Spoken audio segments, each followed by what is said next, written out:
Good morning, everybody, and I know we're in difficult times, but I'm very pleased to wish you all a very happy new year and trust that 2021 proves to be a little better, particularly as we move through the spring months, than it has been over the last one.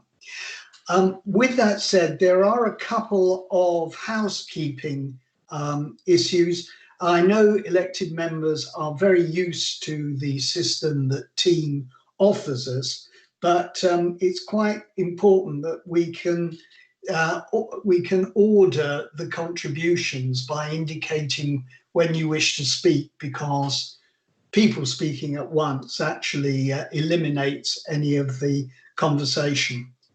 With all that said, I'm pleased with your permission to move to the agenda items, the first item of which is the election of a chairman of the Russell Cotes Art Gallery and Museum, and I invite nominations for this role. Can I nominate Stuart Bartholomew as chair? Are there any other nominations? In which case, I invite the management committee to agree that appointment. Oh. We are agreed. In which case, I'm happy to now accept the confidence that you have placed in me and look to item 2, which is the election of the vice chairman. And can I take nominations for that role? Chairman, can I put James in the frame, as it were? Thank you very much, James. You are the nominee for vice chairman. Are there any other nominations?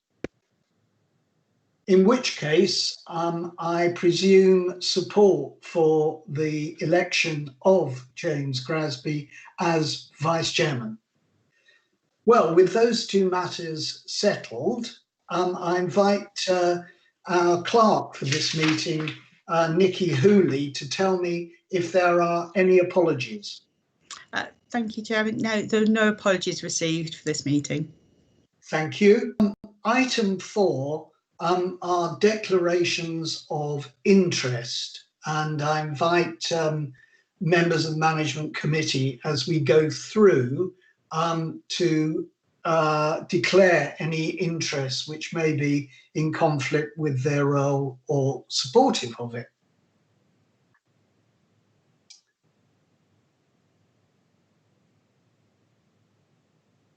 I take silence to be a confirmation that there are no interests that require declaration. I may have to declare I'm a member of the Arts Council for the South West. It's a possible funding conflict at some point, but I'll just note that if you wouldn't mind. Lawrence, thank you for that, but I would think it highly complementary to the interests of all the arts provision in Bournemouth. So, but nonetheless, we note it. Item 5 are the minutes of the meeting which took place nearly a year ago on the 22nd of January 2020. And I asked first whether the minutes as published are an accurate record of our deliberations on that occasion. I know that we have 2 members who weren't in attendance, but certainly Councillor Williams, Sir George, James Grasby, myself were in attendance. I wonder, Lawrence, whether you would like to propose formally their acceptance. I'm happy to propose they're an accurate record of the meeting we had. Thank you very much.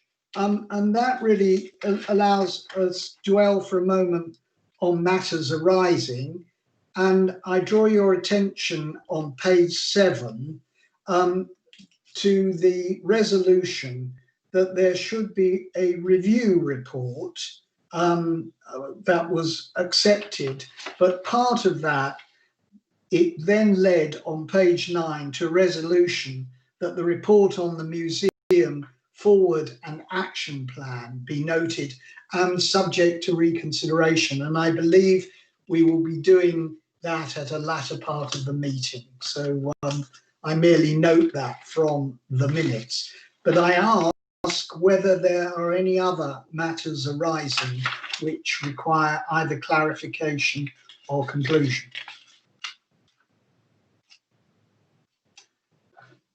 Assent, which allows us to move to key item number 7, which is the museum update and report. And I'm going to invite Sarah Newman to speak about the developments.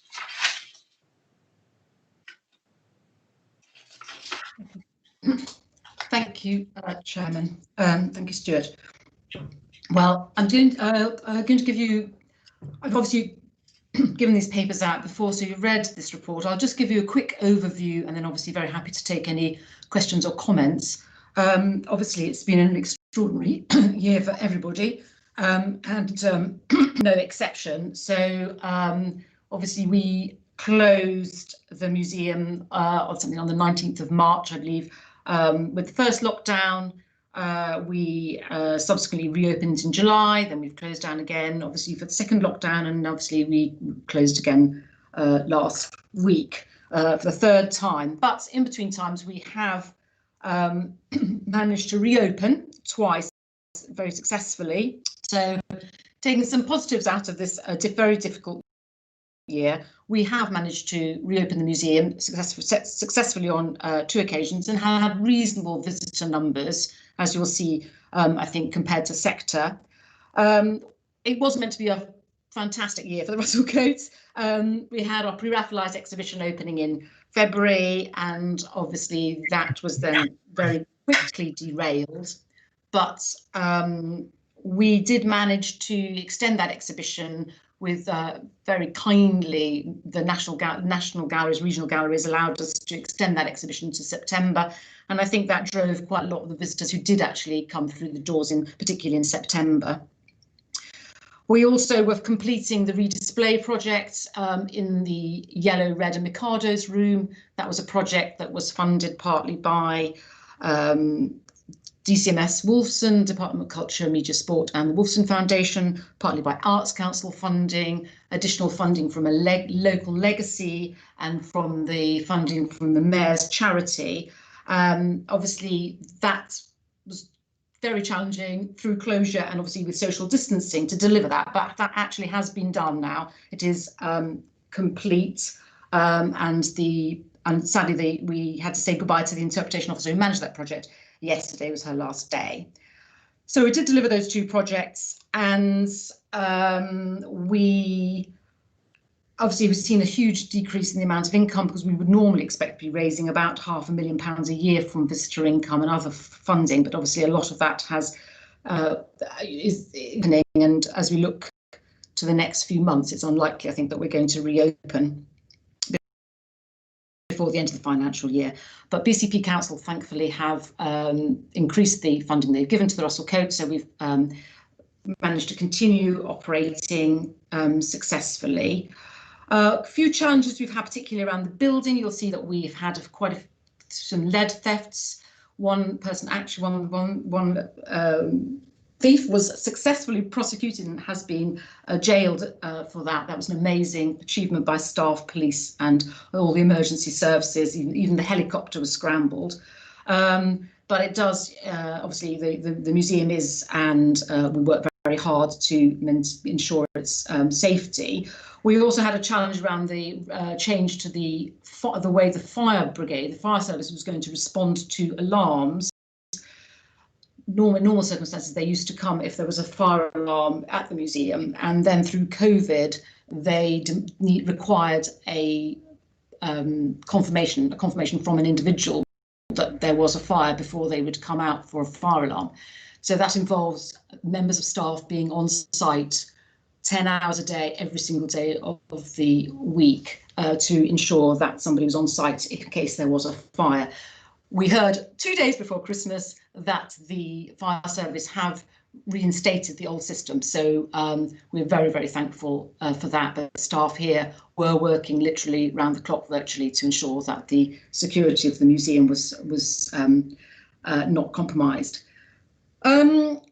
We've been very fortunate in our funding successes. So we got a small grant initially from the Arts Council Coronavirus Emergency Fund, which supported some of the costs and also allowed us to embark on some digital projects. And then we were more successful again with a £225,000 grant.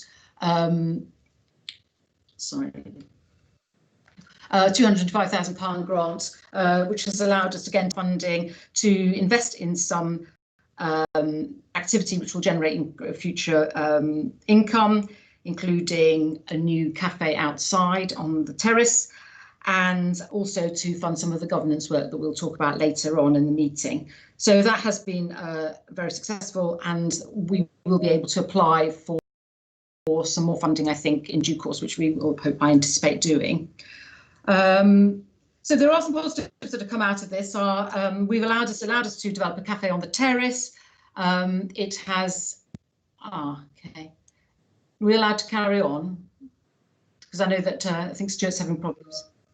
I'm here, so you know I can hear what you're saying, Sarah. Okay, thank you. So there have been some positives. We've been able to open up the cafe on the terrace, as we all know. That's hopefully a really good opportunity to raise additional income with this extraordinary location that we've got. We've enabled us to start online ticketing, which has always been an ambition, but we've now been able to achieve that, and we can build on that with all the data and the opportunities that gives us.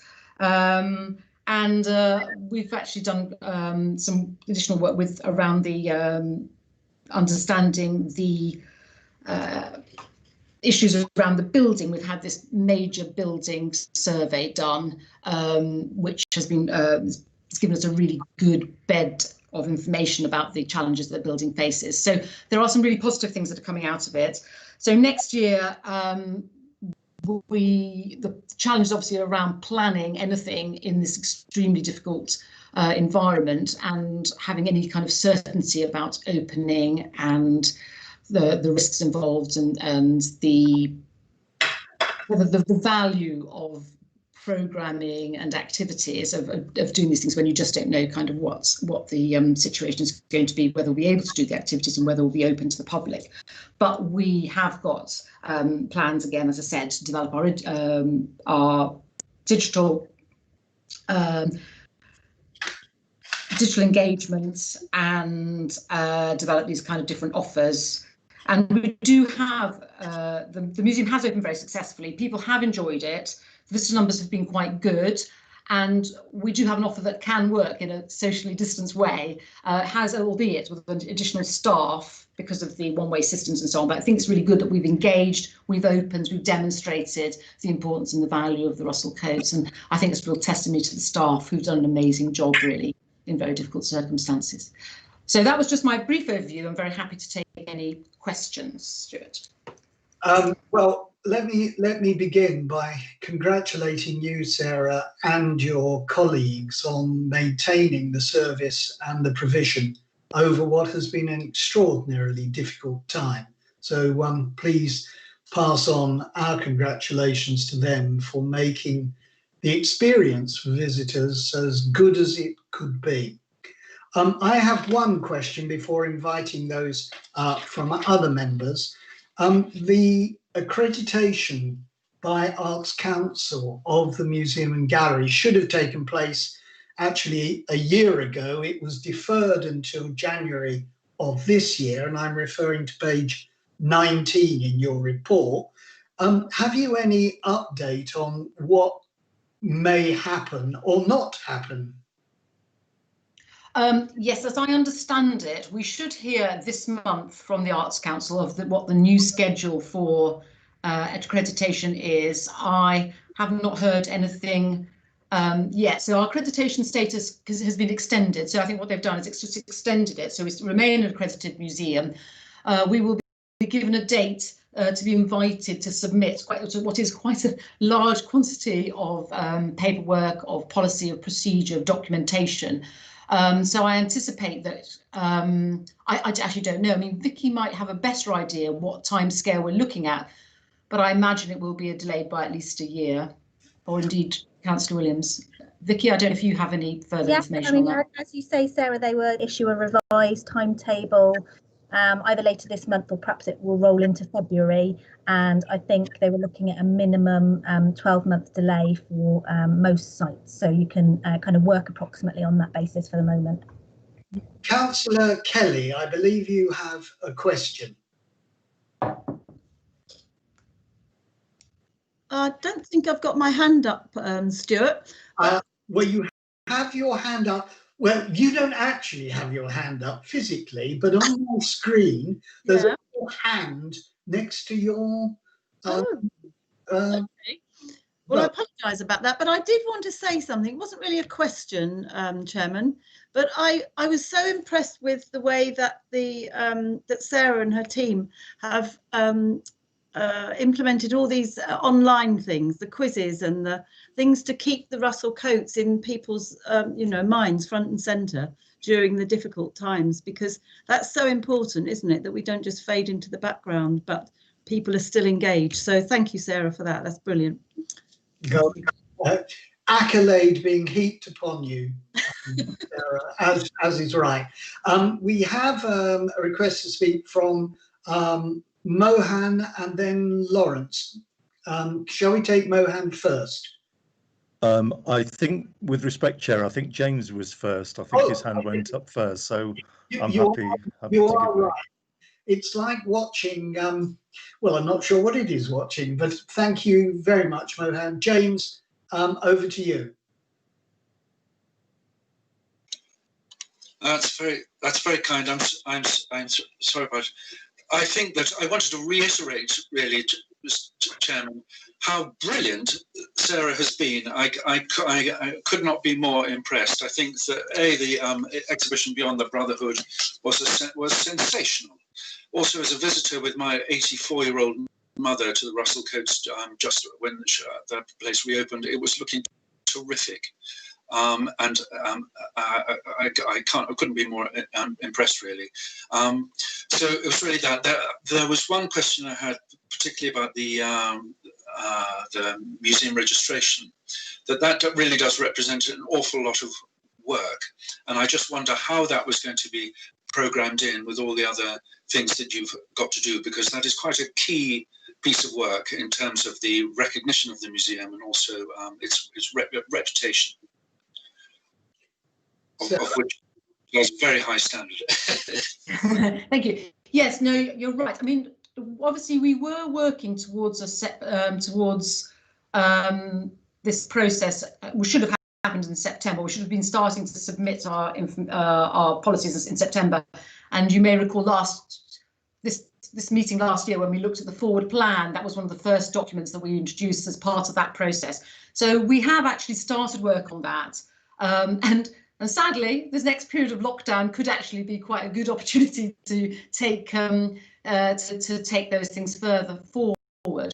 What will need to happen is all the policy reviews that we will have to do, and there are half a dozen of very significant policy documents, they will all have to be reviewed by your good selves and passed and agreed. So I think that's in the next few months, we will start to draw those documents up and to revise them, because obviously they're not new documents, but everything changes always. And they will come to you in batches, I think, over the next two meetings that you have to agree, to review, to revise, agree those documents. So the process is in hand, and as you say, it just is quite difficult, isn't it, for everybody? I mean, we're trivial compared to everything else, but trying to plan all this in an ever-changing situation is it's the challenge, isn't it? But we will make sure that we, as you say, it is the most important thing for a museum to achieve accreditation, maintain accreditation. So that will be our priority.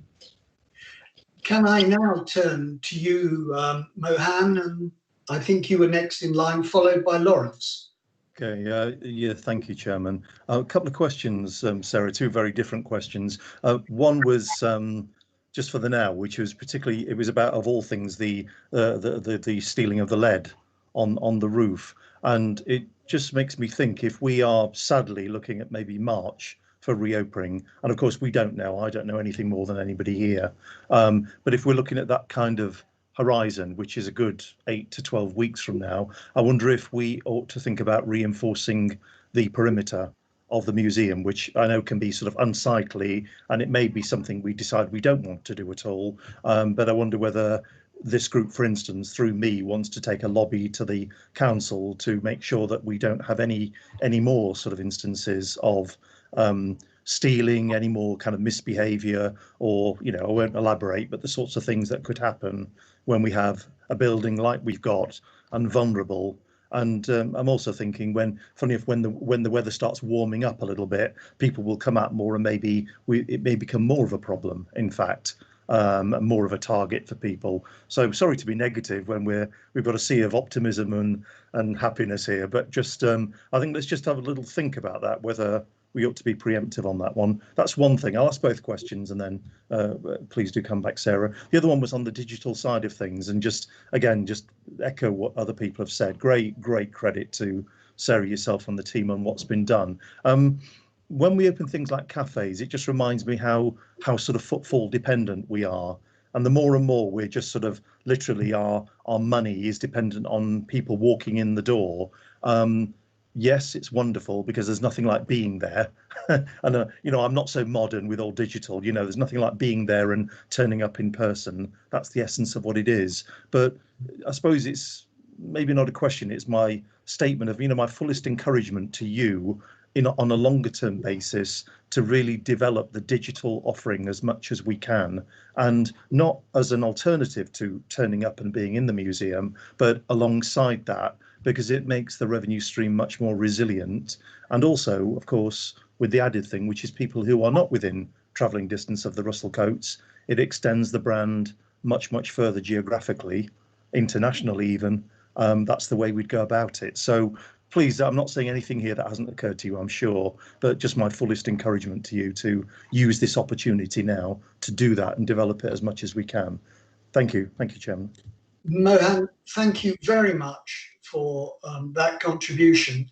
And it is something which I have thought about myself, which is some enhanced protection, particularly on the roadside of the building, which is, I think, the point of access that the lead thieves use. But I defer to Sarah to comment on that.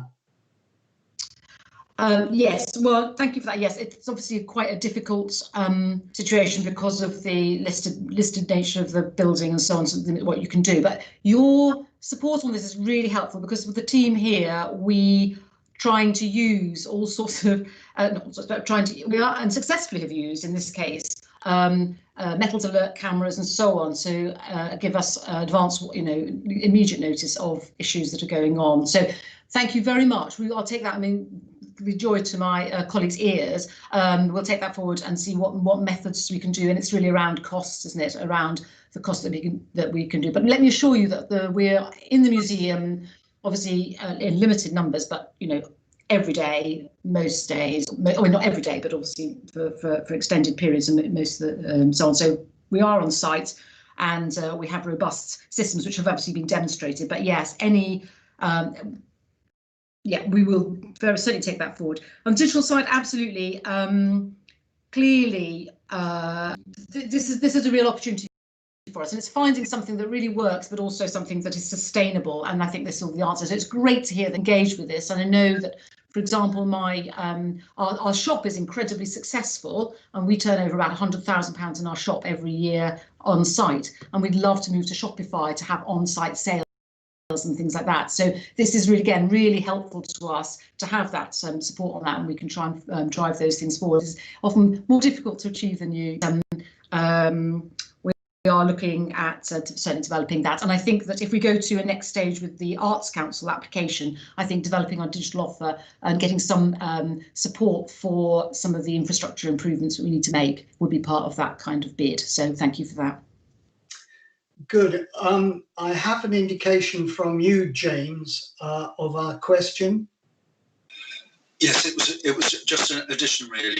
When we were discussing last time the principle of not undertaking small-scale changes, and one thing I think that is a historic problem, perhaps, with the Russell Cotes is the way that it faces the street side and the promenade. And I think that there's a bigger issue here that maybe we could address the problem of the lead theft. Is that how would we like to treat those two facades, those two elevations, to make the front door more obvious, to try and resolve the dilemma of having an entrance on a street that people can't get access through. That there may be a large-scale presentation issue within which that lead theft security might sit. And so I wonder whether that might be something that perhaps Philip Hughes might be asked to consider as part of a bigger presentation issue later on. Thank you very much, James. Very wise contribution. Mohan, you did say that this management committee might resolve that an investigation does take place of enhancing security, particularly over the next couple of months, but then taking James's point of how the building should exhibit a public face which is secure. And we've got an enduring problem there, since its main entrance is not one we can use. I think these are very, very important matters for the sustainability of the building. Are there any other questions from independent members or elected members with regard to the report? I don't see it. Sorry. Yeah, I was waiting patiently. I wanted to make a comment if I could. I had a catch up with the Southwest Director of the Arts Council this week, and the delays, inevitable delays, are happening because they're obviously concentrating on emergency funding issues, and really until that's all behind us, I don't think we're going to catch up very quickly. So just rest assured, it's not us, it's everybody. Thank you very much, Lawrence. I apologise for not managing the order as skillfully as I should. With your permission, then, I take us to item 8, which relates to acquisitions, loans and disposals. And members of the management committee will know that it is one of our responsibilities to approve any disposals that take place, even when, and I recall a previous meeting where debate was over a wheelbarrow. Notwithstanding, there are some items proposed for disposal and there are items which have been acquired. So I turn to you, Sarah, to take us through item 8. Sure, thank you. Yes, we're not in the position of acquiring very much new material, sadly, but every now and again a gem comes along. But we have, just as you can see, acquired a few postcards that are relevant to the collection, and an interesting document relating to the marriage settlement of one of the grandchildren of Merton and Annie Russell Cotes. Interesting, you'll see here that we have had a transfer from Buxton Art Gallery of a Japanese watercolour that relates to our collection. All museums are always constantly looking at their collections and transferring things to other more relevant collections, perhaps. So obviously, in our case, we sometimes get rid of wheelbarrows, and in the case of Buxton, they had a Japanese print that's come to our collection. So we've been the beneficiary there of this disposals procedure. Loans, you can see we've loaned out, as we regularly loan to exhibitions around the country, around the world indeed. And you can see from the visitor numbers the effect of coronavirus, sadly, where the Guildhall Art Gallery exhibition, which possibly opened even just for one day, had only 700 visitors. A few things are out on loan. I suspect that we will be asked to extend those loans, and obviously wherever we can, we will try and support other museums and extend the loans because of lockdowns. So that brings us on to the disposals. Oh, just to point out there with the future loans, most of them are internal, but we do loan to San Floriano, a museum in Italy we've done regularly, and the Rijksmuseum. We have such a fantastic Japanese collection that we've got this wonderful lacquer processing set, which is almost unique, and that's being lent to the Rijksmuseum in Amsterdam. Well, hopefully in the summer, but again, I wouldn't, it may well be delayed. So moving on to the disposals, that I would like your agreement that we may dispose of this rather dilapidated judge's chair that was donated to the museum, probably from the county court sometime in the 1980s, I believe. And this is a large piece of furniture which is not going to be on display in the museum at any time that we can imagine, and is just taking up space and deteriorating.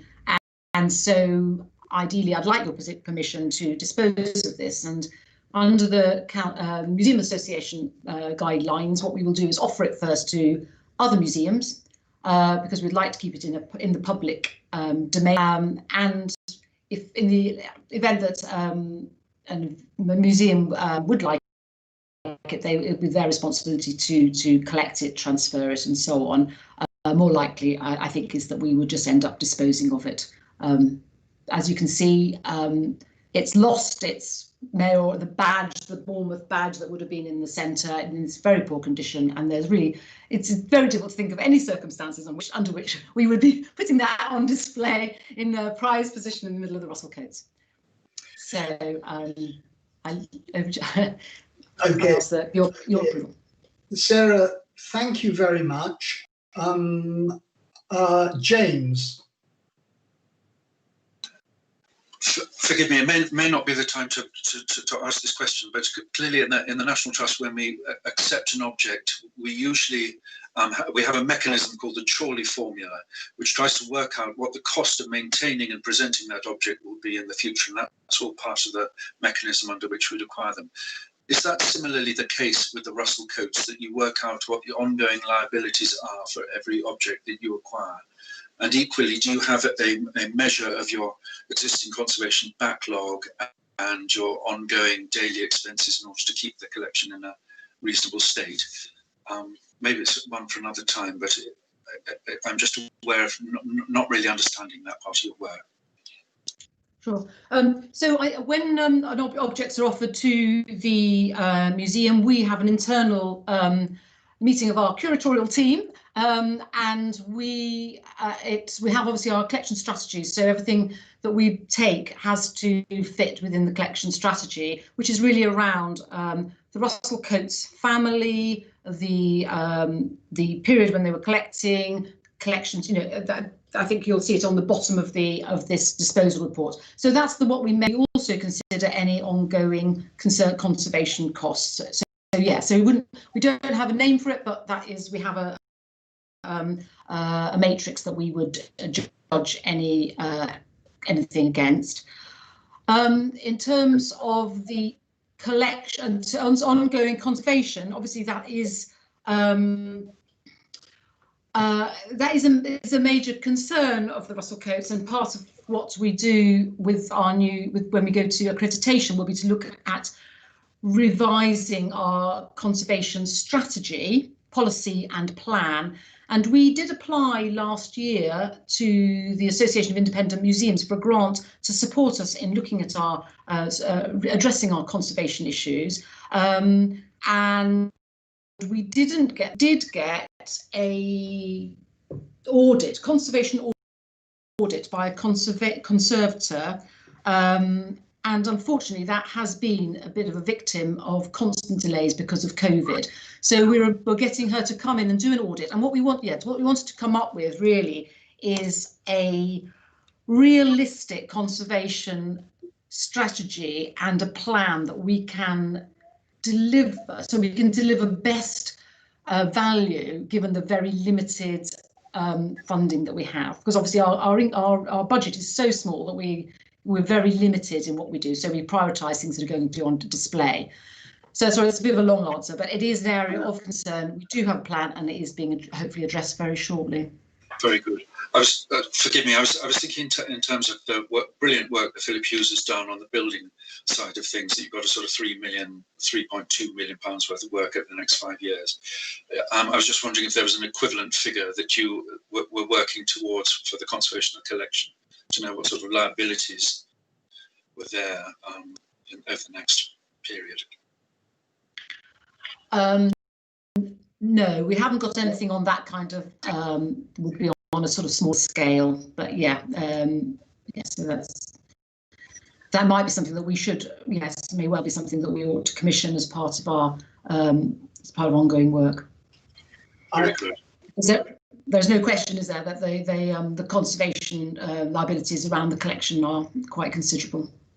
Councillor,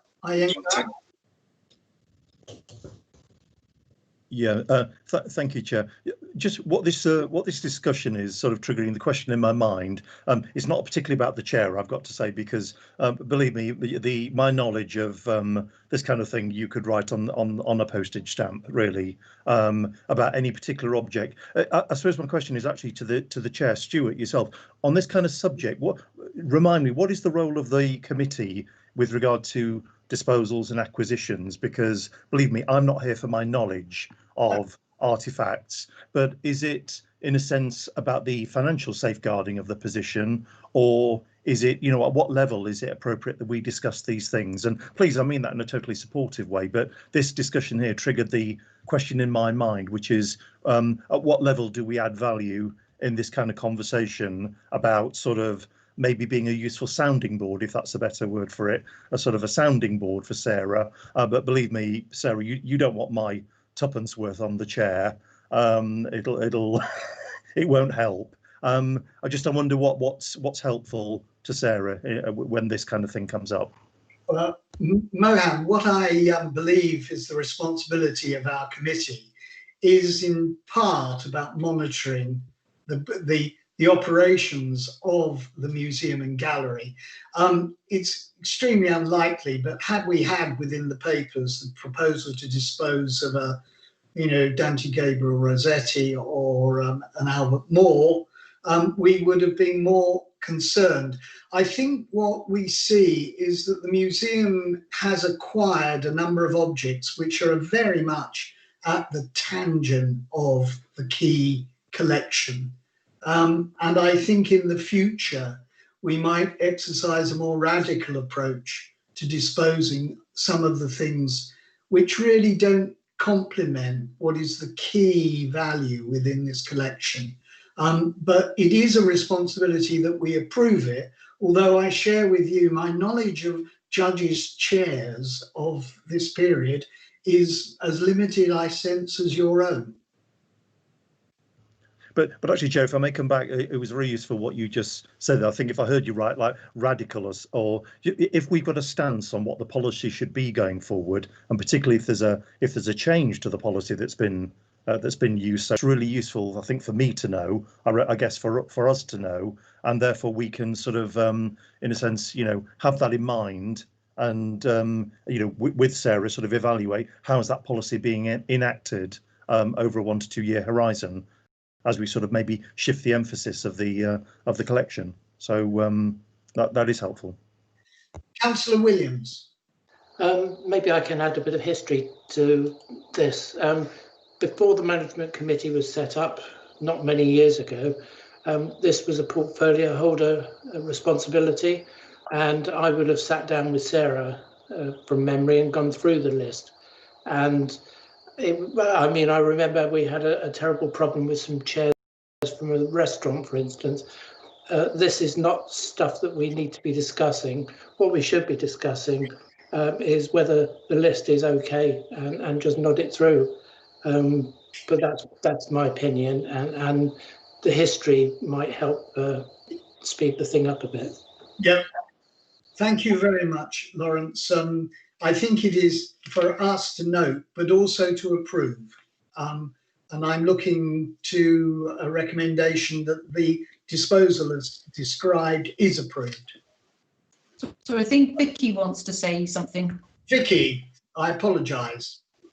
Thanks, Chair. No, it was just to say that Duncan, who I know manages the disposals process, actually does a really exemplary job of it, and it absolutely 100% conforms to all the recommended practice and accreditation. And these reports are something I share with other museums to show how disposal should be done. So it really is at the kind of top end of how you should do it, and very much reflects approved practice. But just also to flag, kind of emphasising what Councillor Williams has said, is that I think Russell Cotes has been through a process over the last decade of actually having to jettison quite a lot of social history that's kind of irrelevant to its core purpose, part of a social history collection or museum within Bournemouth. So I think that's been something that's been an issue for some time, but I think probably getting towards the end of it now, Sarah, aren't you, in terms of that kind of extraneous material that you've had to store for some time, and got more of a kind of core concentrated collection now, which is exactly how it should be. Thank you very much, Vicky, and I apologise, but I'm having a little trouble with my screen, so getting you in order is more problematic than it should be. With that item, Lawrence, can I ask just a quick question? George? Just the question, the Rijksmuseum loan, Sarah. What do we get out of it? Is there any consideration that passes, or is there an expectation that in the future the Rijksmuseum might give us something for an exhibition? We have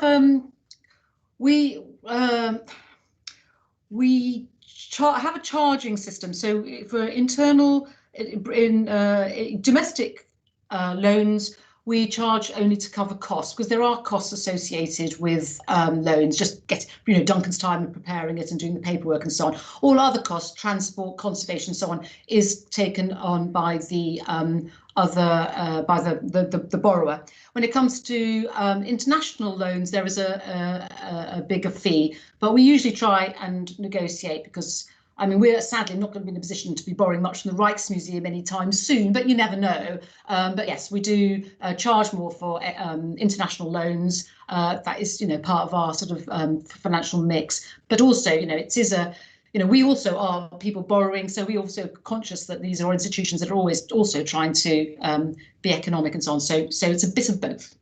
Try and breach that balance.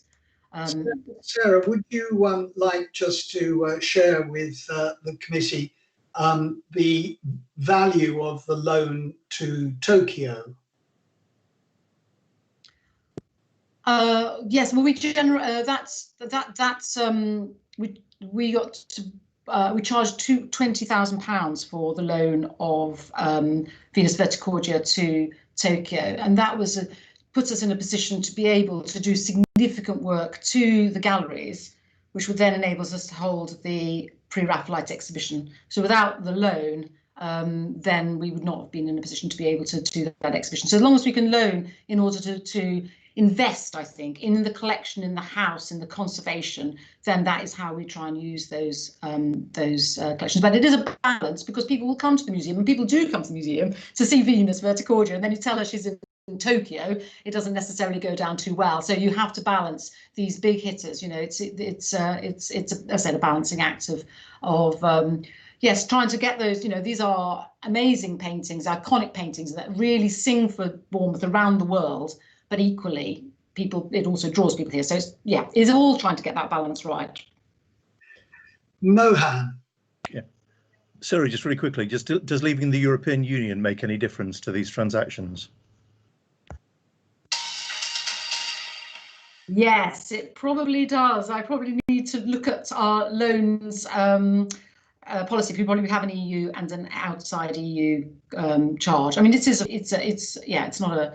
not confidential, so we will have to look at that, how we do that going forward. Yeah. Just to reinforce Sarah's comment about how the collection sings out for Bournemouth. When Venus went to Tokyo, it was the image that the gallery used to publicize their collection and was displayed throughout the Tokyo metro system. So there you see it, and there you see Bournemouth Russell Cotes Museum. And it's soft advertising, but quite significant, I think. Fine. Can we now move to item 9, which is the Museum and Galleries annual accounts. Now, the agenda item 9 was authored by... Chairman, can I just, we hadn't agreed the sale, or... Sorry, I did propose, it got rather lost, Lawrence, but can we formally approve the disposal as described in the report? Agreed. Good. Turning then to the annual accounts, these were authored by Tina Worthing. Is Tina Worthing going to report, or Chris Saunders, is this an item for you? Tina is not available today, but I'm happy to report that Paul Whittles is available. So I would like to introduce Paul, and I'm sure he can work you through it, he says. Thank you very much, Chris, and I'm delighted to welcome Paul to the screen. Thanks, Stuart. Not intentionally passing the buck, but Stephen White, the company accountant, is in attendance also, and he will have the details for you. So thank you for that. I'll pass you to Stephen. It's passing the baton. Right. Well, let's go. Good morning. Good morning. Thank you, Chair. I've got the baton. So thank you for first off preparing the accounts. Thank my internal colleagues and also the colleagues at Grant Thornton, the auditors, who have helped me prepare them for your review this morning. The first thing, the first change, I would say, is a presentational issue regarding the donation. That's what I want to draw your attention to first, as the major change. This is just moving the depreciation away from the donation and is now put against the endowment reserve. These accounts have been prepared this year as they have in all other years in exactly the same way. The mechanics have not changed. This is purely a presentational issue. Moving on, I'm going to briefly go through the movements in terms of income and expenditure.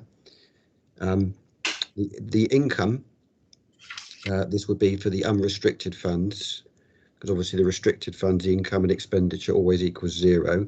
But the income has gone up through the year by £82,000 compared to last year, through the hard work of the Russell Cotes Sarah and her staff. The expenditure has a slight increase. That's gone up by £39,000, and there's been a adjustment to the stock level, where stock that was held, I believe it is still physically held, but it's been written off accounting wise. It's being held for the case, in case it can be sold at future date in time. But that has had through the accounting mechanism that we have and how the accounts are laid out, that is a change of nearly £17,000, and that has had the effect of lowering also the donation from the council. So I shall go through now a brief summary of the movements of the income. Total trading activities, which is say it was just, that's gone up by £45,000 year on year. Public donations has fallen by 14,000, and we've had some grant income that was put into the 2019-20 accounts through, which wasn't in the accounts from last year. That was 47,000. That is because the charity statement of recommended practice, all income is now recognised in the year it is received, regardless of when expenditure will occur. So that is why that is in the 1920 accounts. So that income, those three figures are summed to about £79,000, which is almost the 82. There's obviously a few other small movements. Turning to expenditure, staff costs have risen year on year by 49,000. Premises costs have fallen by nearly 60,000. And the remainder of the small cost has been a marginal decrease, which is good news, of £6,000. We've had exhibition spend, which excludes restricted. That went up by 36,000. Retail expenditure also increased by 15,000, but that would be because of the extra trading activities, as Sarah said, through the shopping and so forth. And accountancy and audit fees and bits and pieces, that's also risen by £5,000. So that's about £56,000 worth of expenditure.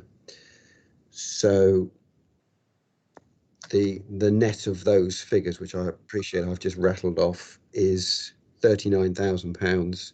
And I say the donation, the change in the stock level has led to a decreased donation, which has those three figures, sorry, the income, the expenditure and the stock, leads to a £60,000 decrease in the donation from the council. That is the summary of the statement of financial activities, which is on, I can't show you my screen, I don't believe, but that is on, excuse me, that is on page 13 of the accounts, which I have it on the public pack agenda, which is page 61 of the public pack, but say page 13. Thank you very much, Stephen. May I just start by asking, you helped us by describing the treatment of depreciation and the change to the accounts consequent on that. Could you just say a little more about the reason for it and the effect of it? Yeah, there was a review undertaken by in conjunction with Grant Thornton's to review how we actually presented the depreciation through the accounts, and as it is a notional adjustment, it is not really a cash. Well, it is not a cash movement, so it was a question of moving it into the endowment reserve away from the donation. And this has been reflected in last year's comparators, to show the like for like. But say that the accounts have been prepared, as I reiterate, the mechanics behind it has not changed at all in any way, shape or form. Thank you very much for that, Stephen. I now invite any questions from the management committee.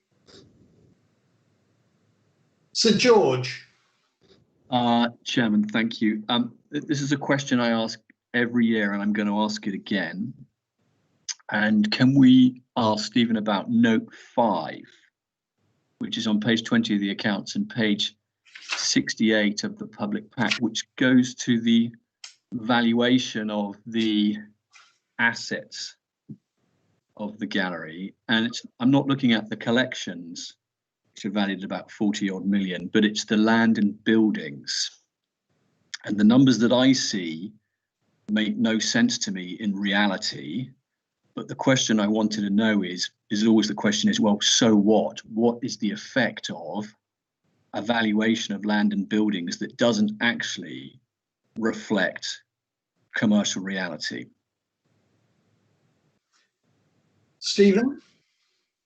The valuation of the building is an insurance valuation, and there is no effect on the trading performance of the Russell Cotes as to the value that is in here. The opposite side of the heritage assets in total is kept in an endowment reserve, which means that we cannot spend it clearly because it's the building in the collection. I don't know if that, so it is purely a balance sheet. It's the top of the balance sheet, and as a positive, which is the assets, and the reserve is the credit figure at the bottom of the balance sheet. So I don't know if that answers your question at all. I sense it may not, George. I have to, I'm sorry, Stephen. It's I didn't quite understand it, but maybe this doesn't matter. But I mean, clearly the land is worth more than 7,000, and the building, if you were going to sell it, you wouldn't get 22 million for it. But does it matter? My understanding of the land value at 7,000 is almost a notional value, because my understanding is that land cannot be used for anything other than sort of having the Russell Cotes building on top of it. So it is restricted purpose from that point of view. As I say, my understanding is that, or aware is, the value of the buildings is an insurance valuation. Now, how much it costs to rebuild if Paris thought anything happened to it, I can only assume that would be close to it because of the specialised building methods, etc. We have a question from Sam Harding. Hello. I was just going to say that, just to sort of reinforce what Stephen was saying, I think, because I do recall this conversation from when I attended one of these meetings a couple of years ago, and I think it is just the insurance valuation because of its heritage asset status, and it just would cost a lot of money to replace it because it's Grade 2 star listing. So it would have to be replaced using the same kind of building materials, which are obviously very ornate and would be expensive to reproduce. But as Stephen says, it's not done on a breakup basis. It doesn't, the valuation in there does not reflect, as you say, what an open market value would be for either the land or the buildings. And Stephen's right that the land is notional because of the listing of the status of the building that's set upon it. Given the earlier statement by Stephen about the heritage asset, I am presuming that sum does not drive the depreciation figure. That is the building value. It does drive the depreciation figure because it's a building, so therefore it's a wasting asset. But because the asset gets revalued every year, the depreciation gets written back. It's just because it's a building, so it hasn't got an indefinite life. It does have to be depreciated, but the depreciation is written back to reflect and is reflected in the revaluation that takes place every year. Yes, although of course a rather important point is that it doesn't represent a cash contribution, although in fact the building is showing annually its signs of deterioration. Yes. Therein lies one of the real issues for assets of this sort. Are there any questions that members would wish to raise about the accounts as presented in this item? I understand that they will require formal signature, and I think on this occasion it will be the signature of the leader in addition to the chair. Am I correct in that? Yes. Right. Do we approve the accounts as stated, and the independent auditor's report, which accompanies them.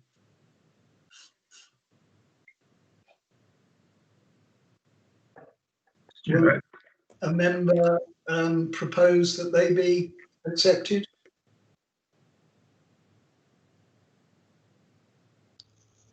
Chair, would that be myself to propose acceptance? I'm very happy to. Is that appropriate? It is appropriate, and thank you very much, Mohan. Okay, so proposed by Councillor Mohan. Councillor Mohan, formal proposal. Are we in agreement? We are, which does allow these accounts to be sent through, and I await instruction as to the procedure for signing them as a record of our operations in that financial year. I have two people waiting. Gareth Norris. Thank you. I think Chris may be wishes to go first. They don't come up in order on my screen, so I'm never quite sure who should be first, but my apologies, but thank you for your contribution. Sure, thank you. Just reference the Georgia insurance. We did go back and ask our insurance team those questions actually after the last meeting, and just digging around in my emails as you were talking, just trying to find a response. And I'll read you what I've got, but it is best part of a year out of date, so we probably need to chase it, and it's the last thing I can find. But it just says it confirmed the Russell Cotes buildings and contents, excluding the fine art collection, was insured for the 21 million, but then the process of reviewing the valuation and need a historical building valuer to undertake the review of those premises. So I think that was in hand. I'm assuming COVID stopped that, because I haven't heard any more, but I will take an action to chase that end of the conversation today. Thank you, Gareth. Thank you, Chair. Just to introduce myself, I'm the engagement leader from Grant Thornton, so I'm the person responsible for signing the audit report in due course. I just wanted to note that we have prepared an audit findings report which summarises the audit and confirms that we will provide a clean audit opinion, which is included in the accounts that you've just reviewed. I don't think that's included in the agenda papers, but I'm sure we can arrange for that to be circulated to members of the committee for information as part of the approval process. So just wanted to mention that there is a formal audit findings report, and that the audit opinion itself is unmodified. So thank you to Stephen and his team for their support in completing the audit this year. Thank you. Councillor Mohan, I believe you Yeah, thank you, Chair. Just the question about the valuation of the building, I think, can I just mention for Chris and for Paul, we'll take this offline while it's in my mind, is I'd be welcome if we can look at the valuations of all our galleries and museums across BCP, so not to down tools and leap on this one immediately, but I think all of them, I would please like to discuss with you the how sort of up to date those valuations are on all of them, especially buildings and as necessary contents as well. So let's take that offline. No need for that to be minuted in this meeting unless anybody wants to. The second thing is, if I may, if I can ask this now, Stuart, but maybe we can hold it to the end of the meeting. We're obviously talking about a set of accounts now in January 21 for a year that finished in March 20, and I do realise, most of all BCP Council has undergone disruption, so kind of, it may well be our fault. But is this the maybe a question also, please, to the auditor? Is this the earliest that we can have this meeting? Is this the earliest the accounts are actually available to us to have this kind of review? Because we are looking at a picture which, especially in these times, is rapidly sort of quite a long way back. Can I just sort of reinforce that, because we have an obligation to submit these, I believe, to the charity commissioners, and they do set, or normally, a timetable for such a submission. So I wonder, Gareth, whether you have an answer to that. Yes, of course. So I think the first thing to note is that this year the accounts are being presented and signed off prior to the deadline and earlier than they have been in previous years. So I think we should all take that as a positive. The process, which is often similar for other council bodies and so forth, is clearly your focus is on signing off the main council's audit, and then where there are other associated charities such as this, those tend to be audited after the main local authority, as it were. I think we've worked with management to come up with a timetable for this year that enabled us all to meet the filing deadline, which is the end of January. So we're well within that, and that's without any extension, where the Charities Commission are allowing extensions at present due to the COVID pandemic. So Companies House, as an example, which would normally be 9 months post year end, is actually 12 months post year end at present, and the Charities Commission are allowing for similar sorts of delays. So I agree, it would be in a perfect world, we'd all like to get these signed off much closer to the year end. I think there are sometimes processes which take time. I think it's later this year than it might normally be because of the COVID pandemic. But again, we'll work with management to set a timetable that is both realistic, but equally, which hopefully enables those to be signed off more promptly in future years as well. Before you come back in, Mohan, Sir George, I think you had a question.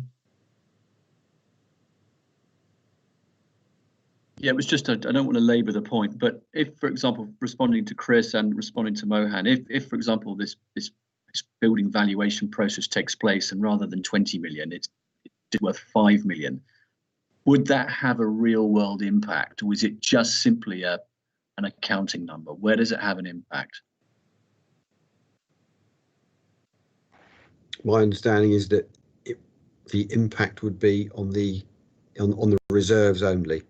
It wouldn't have an impact on the trading performance. Almost say the P&L in company world. This is a balance sheet item. So conversely, if the valuation of the building went to 120 million, the reserves would also rise by another 100 million. So in your instance, in your question, it has no real world impact in inverted commas. If I'm wrong, Sam, please tell me otherwise. Thank you. Well, I'm sure you will. Thank you for that answer. But Sam, let's just get confirmation. Sorry, just unmuting. No, I think Stephen is correct, because there's also other things you think about sort of in the real world, where are you using it as security for loans and things like that, which clearly you're not. And I think it is influenced by the heritage asset status of it. Certainly, sort of responding to Mohan really around some of the other museums that you have in the BCP area, those are sort of just more operational assets. So they are all, I think the Pool Museum was valued this year for a start, but I think if you're sort of aware of the Pool Museum, it looks completely different from the Russell Cotes.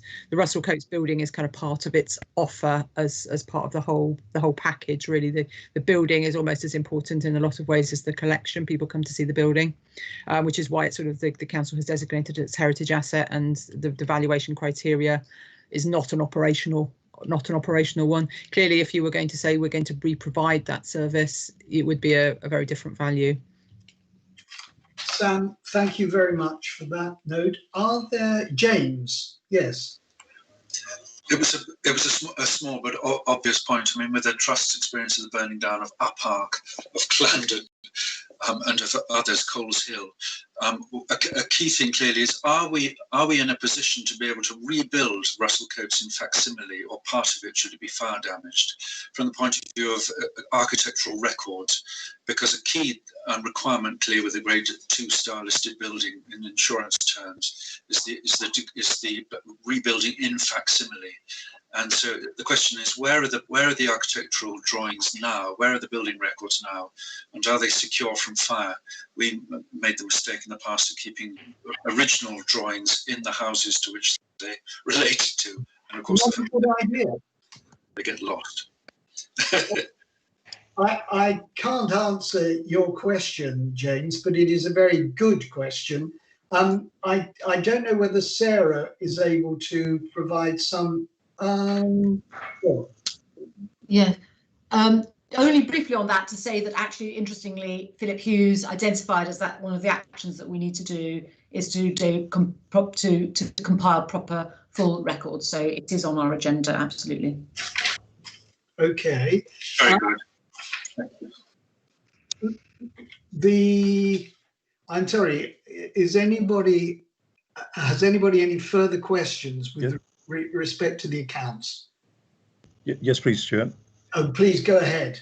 Yeah, just oh, I think my hand may be out of sight. Yeah, excuse me, just on a final thing about this, the valuations, the importance. I think, you know, from my own, albeit lesser knowledge of accounting, there is a P&L item. We've mentioned the depreciation charge. As far as I remember, that is a P&L item, and that will go up and down according to the valuation, the replacement value of the building.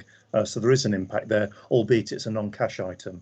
Understood. And another point, sorry, forgive me, I forget who mentioned it, was that the valuation and its relevance, for instance, as collateral for loans. Now, loans, we're not in that world yet, but given I think the next subject that we're going to be talking about, it may be on the horizon of the Russell Cotes to be seeking external finance. And we'd love it to be grants with no strings attached, of course. That's what we want, but it could be in the realm that we are looking at loans. So I think it will become a bit more serious than maybe it is right now, and I'm very keen that this is, you know, maybe we've discussed it enough now, but it does have a relevance going forward as the art gallery becomes, in a sense, what's the right word, you know, more sort of commercial and outward looking in its dealings on this kind of thing. As a final thing, Stuart, just you know, with the greatest respect to, forgive me, the gentleman, Grant Thornton, we are within the statutory deadline for having this meeting with the accounts. I'd hope our aspiration is rather more than that, just to come within statutory deadline, because again, looking forward to the, you know, a sort of a more dynamically moving Russell Cotes Art and Gallery Museum, and moving faster and being more innovative. I imagine this committee, and I'll speak for myself, wants to be dealing with much more recent, up-to-date information and planning more dynamically going forward. And to be just coming within the statutory deadline, I'd hope our ambition was somewhat higher. I'll leave it there. Thank you. Well, I very much endorse those contributions, Mohan, and I think we all as a committee feel slightly compromised when you're pushed really up to the deadline when the accounts, because there are or can be quite forensic questioning applied to them, which is much more difficult in the circumstances we find ourselves. But I'm giving Gareth the opportunity to respond. Thank you, Chair. And yes, I'd also put my hand up just to respond to Councillor Mohan's previous point on the P&L impact. Yes, you're quite right that obviously that depreciation does go through the profit and loss account, for want of a better term, because the assets are revalued annually. That depreciation essentially is reversed, so it's a 1 year impact, and as you say, it's a non-cash sort of effect, as it was. It's a sort of paper transaction required by the accounting standards, and heritage assets, there is more scope to decide how you value those or what approximation to fair value you use for those. So, which is hence why the range of different values you might use are a little different. Just to respond to your point as well on timetable, absolutely. I wasn't suggesting that the statutory deadline is what we should be aiming for. I think it was putting it in context with where you've been perhaps in previous years. So there is an improvement this year despite COVID and so forth. We'd all like to get those signed off sooner. I think equally, management's priorities are on the BCP accounts at year end, which is understandable, and that's where they should be. The intention, I think, is to do the Russell Cotes accounts over the summer, and I think whilst those were a little bit later than planned, those were broadly in line, and then it's just fitting in with the next meetings and so forth. But I suggest it's something that we all take offline and consider what timetable we'd like to work to for the coming year, and as far as possible we'll do our best to work with you to find something that's suitable for everyone. Thank you very much, Gareth, and if you're agreeable to that proposal, Mohan, it may be that an offline conversation does take place, which sets in train a more reliable timetable to transact our business. That's right. Okay.